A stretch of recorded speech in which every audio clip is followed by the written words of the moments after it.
Hey, what's up? We're in the next part. I want to be finished very quickly. But anyway, whatever. We don't know if we're going to get to do that. In the previous part, I highlighted just the decimating capacity of this bewitching tactic all over the show. It's not just witchcraft destroying careers. It's witchcraft forcing men and women to marry men and women that they did not sign up for. It's happening all over the show, okay? But the one that is currently uppermost in my mind is this one on in that upsets careers, because that's the one that God is currently highlighting and what's happening in the country. So the dream that I had then 10 years ago, I believe I've already highlighted everything in that dream that I could have. Yes, I did. I spoke about the swimming pool. I spoke about the bosses bewitching the subordinates.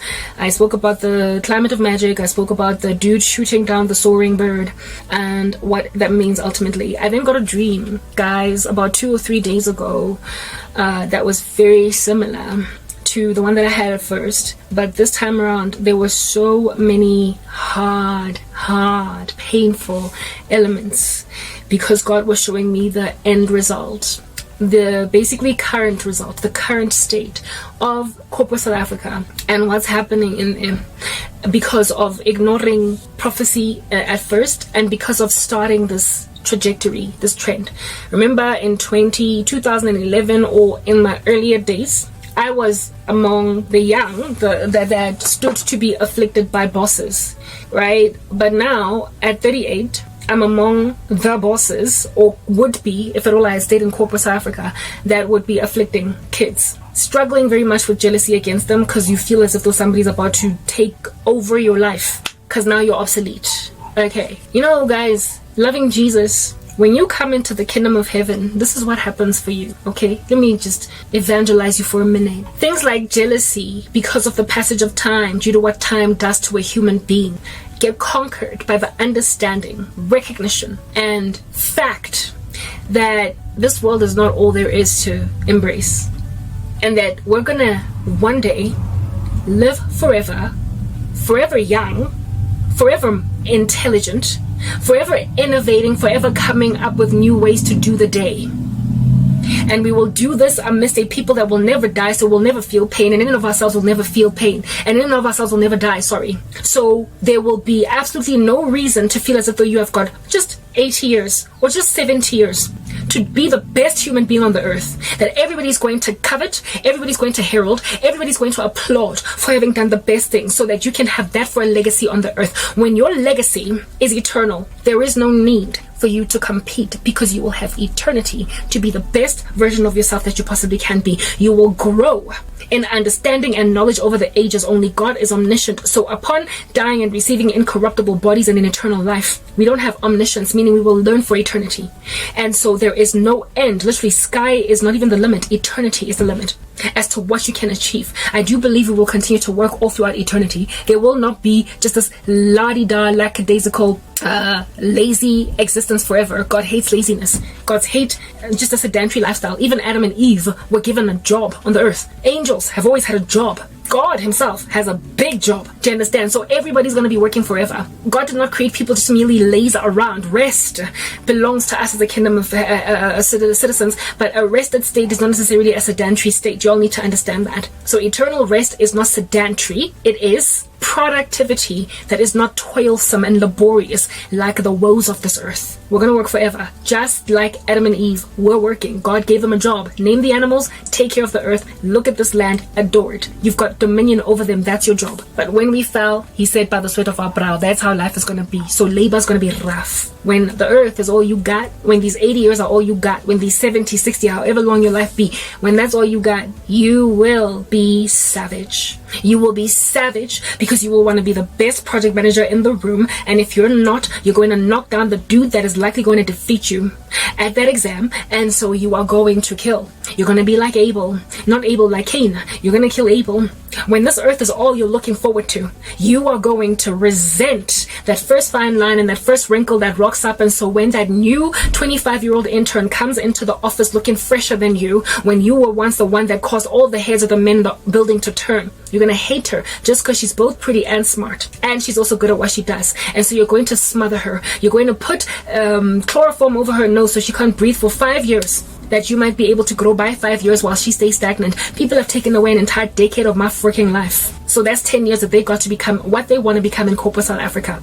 So if I were to go back into the job, the workforce, if some generous human being decided to give me a shot, I would start again at program/project management, when I should essentially right now likely be on a board of directors of multiple companies and maybe CEO of one by now. I should be a graduate, perhaps even at a perhaps master's, likely a PhD. But I'm sitting as an undergraduate. That is what under heaven people took away from me. So they get to gloat and flail their lackluster degrees because they made me sit down and be unable to study for 10 years.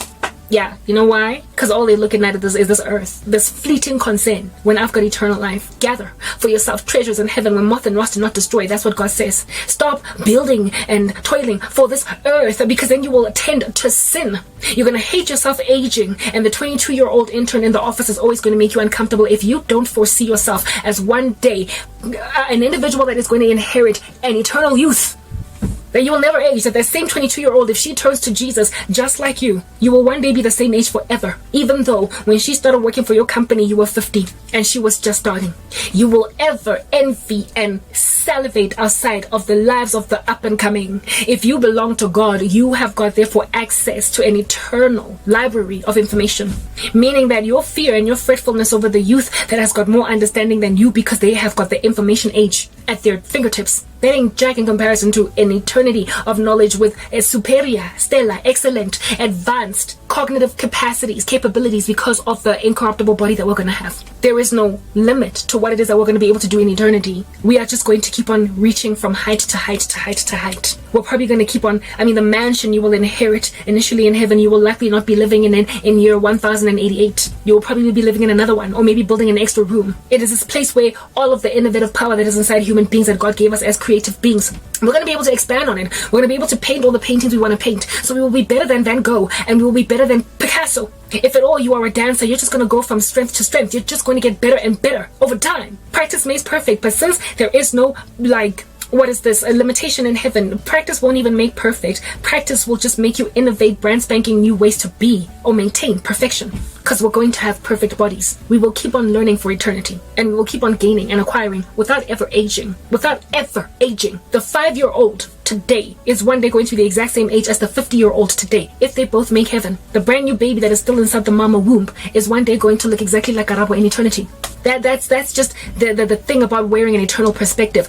Competition loses its spunk. It loses its je ne sais quoi, guys. It loses its girth, its might, and its sting. So when you come to Christ, that perspective makes you less of a beast in corporate. It makes you less of a beast at school, in university. It just makes you less competitive. And it makes you accept that, hey, we fell. Adam and Eve fell. So now we crack. We get old. The pretty girl ain't so pretty no more after 10 years have progressed. And when you're in Christ, you take it in your stride, knowing and understanding that one day you're going to get an incorruptible body. This world starts to disrespect the elderly as they get old because they are heavy to take care of. In eternity, there's no such thing as a person that gets older. Everybody is having fun with everybody, and nobody ages. Nobody grieves the loss of their collagen production rate. Nobody grieves the loss of the rate of collagen production in their body. Nobody grieves the loss of estrogen production after menopause, because there is no menopause in heaven.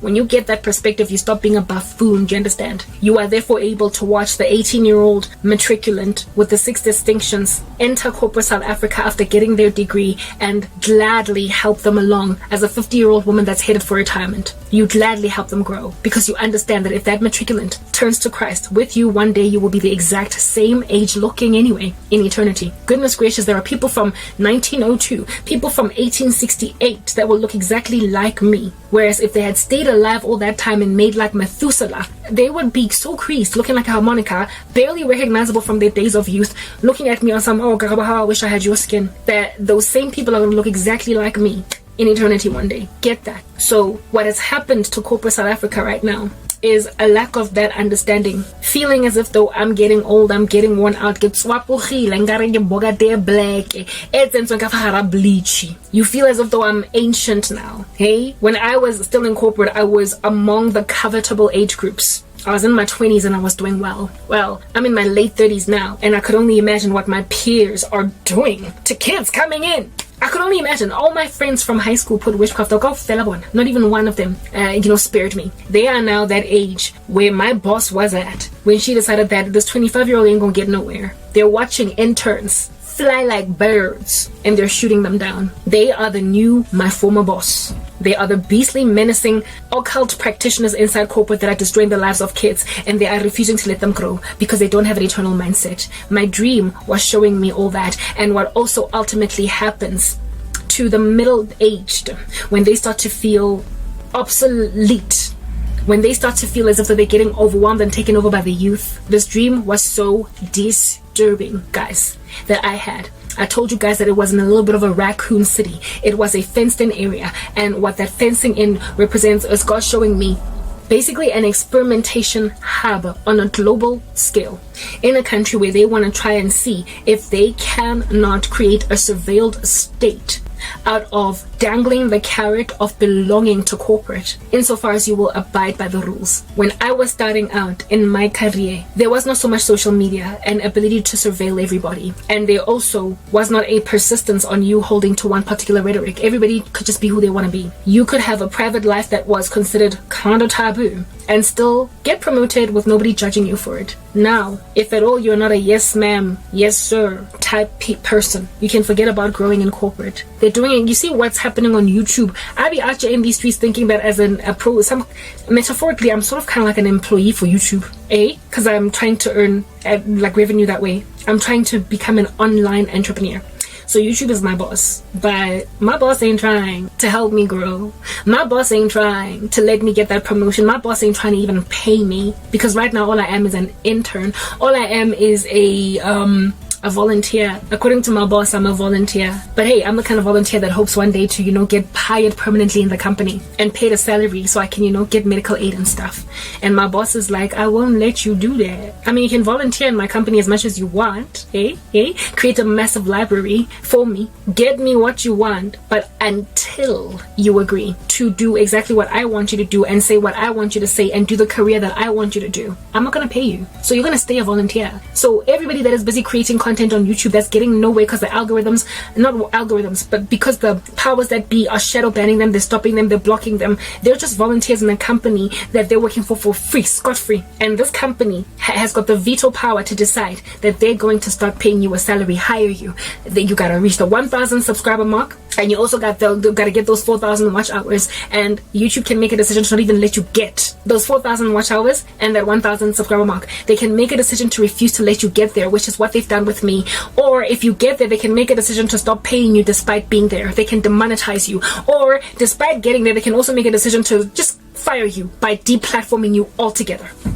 Well, if you think that this is happening only on social media, where they've got that kind of veto power over employees, it's also happening in corporate South Africa, likely also the world. So it is an experimental hub. It is a raccoon city, and South Africa has got hubs of it, and it operates largely within universities and corporate South Africa, from what it is that I saw in my dream.